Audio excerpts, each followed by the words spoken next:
Candy Dungeon. O, try natin. Silipin natin yung magiging update. No, silip lang. Pasilip lang ba? Dun sa tawag dito. Ayan. Yan, guys. Nakita na? Nakita na? O, sige, silipin natin. Wait lang patayin ko yung video na yung tumutugtog.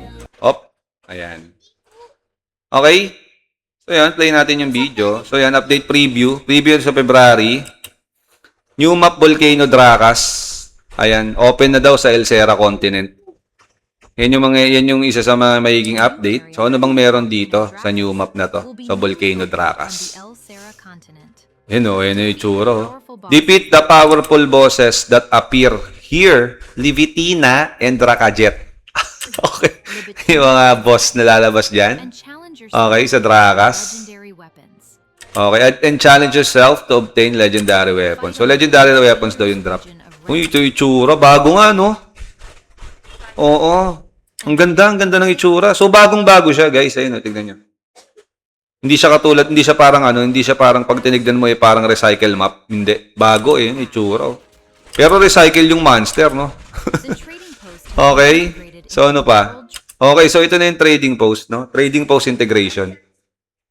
In the World Trading Post integration. Ayan, following you conveniently used World Trading Post on the Elsera continent as well. So, pwede na daw yan. Hindi lang sa sa tawag dito.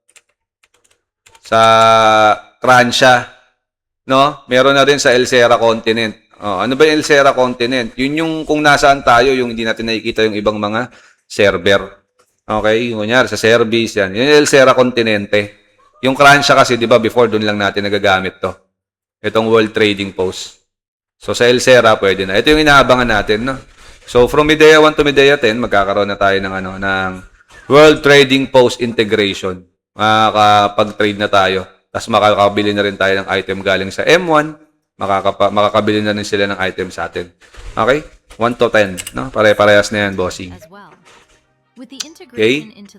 So, ano bang meron? Ito yung post-tax will also adjusted. So, mataas daw ang tax rate dito. No? With the integration into the World Trading Post tax rates will also adjusted. Tataas daw, 13% na daw ito. Yung normal trade 13%. And the personal trade 15% na. Tataas yung percentage yung tax. No? So ganun siya. Okay, proceed. Tumaas yung Masyado sila, no? Grabe sila kumana. Okay, so meron tayo dito, and test your luck using the brand new Lucky Draw system of Lord 9. So meron siyang na siya. Pay to win na sobra. Hindi, joke lang. Ayan, pwede ka na mag-draw daw. Ano bang kailangan dito para makapag-draw ka? Ayun, pag nag-draw ka, gift exchange. Ayan, by using gold, diamonds, temporal piece, and more to participate in the lucky draw. So yun pala ang kailangan. Gold, diamond, temporal piece ang kailangan para makapag-draw ka. Okay. Ito, diamonds yung pinang-draw mo. Pinapakita dyan, diamonds yung nilagay mong pang-draw. So, ito yung itsura niya, yung animation. Kapag ikaw ay nagdo-draw. Okay. The Lucky Draw system is available after completing Act 1 Chapter 4. Feeling ko naman, lahat tayo tapos na dito. Okay? Yung Act 1 Chapter 4. Ayan, ano to? The Lucky Draw, okay, yun nga.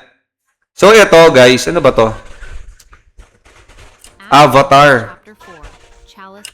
So, Lucky Avatar. May avatar din. May ticket-ticket siya. Parang sa Night Crows, no? Yung parang daily, shit. Ewan ko kung ano to. So, hindi pa siya masyadong malinaw for today's video, no? Malalaman natin yan sa in-game update kung paano siya nag-work. So, compete with others to claim best reward, sabi dito. Grade A Lucky Avatar. Ano ibig sabihin yan? Anong laman ng Grade A Lucky Avatar? Okay. So, yun. 4 new abilities. May bagong abilities dyan. Ay, marami palang aabang nun. Mag-aabang nun, guys. Yung sa draw-draw na yan. Okay. Din kumukuha na rin sila ng mga, tawag dito, ng mga thoughts nila, mga take nila doon sa, sa Lucky Draw. Ayoko pa magbigay ng sa akin dahil, yun nga, kailangan ko makita muna yung in-game update, no? Sa Lunes. Okay, kung paano siya nag-work. So, mahirap i-judge yan. So, tignan na lang natin. Okay? So, yan, may mga nadagdag daw na ability. 4 daw yan. Pwede nyo ma-purchase yan gamit ang Vestige of Fall na nafa-farm dito sa Kransha. So, Weak Spot, ano to, Ignition, Chasing, and dami. And po, Weak Spot Analysis. Okay, tas yung ano, yan, yung ano natin, yung main quest natin, dumagdag na. Okay, madadagdagan na yung main quest natin, ayan, no? Oh, yung mga naka-wall na sa quest, oh, dagdag na yan. Magkakaroon na tayo, guys, ng bago na gagawin. Okay? Ang haba na naman yan, sigurado. Oh, may mga chalice din na pamigay. Nice one. Oh, meron tayo ditong bagong skin, bagong mount din, Frost yung pangalan. Then yung package, ano ba to? Mount Enhancement Upgrade Scroll. Avatar 1, Avatar 2. So puro avatar na, no. Wala na yung ano, gear enhancement. Mount enhancement naman nilabas. Sayang yun, ah. Hindi bale, okay lang. O yan, meron 3. So, talpakan nyo na yan bukas ay sa Lunes. O, so, yun lang. So, check natin yung detailed information. Sabi dito. Sa official website nila. Okay? Oy, Han, pa-shoutout. Shoutout sa'yo, Han. Shoutout sa'yo. So, yun.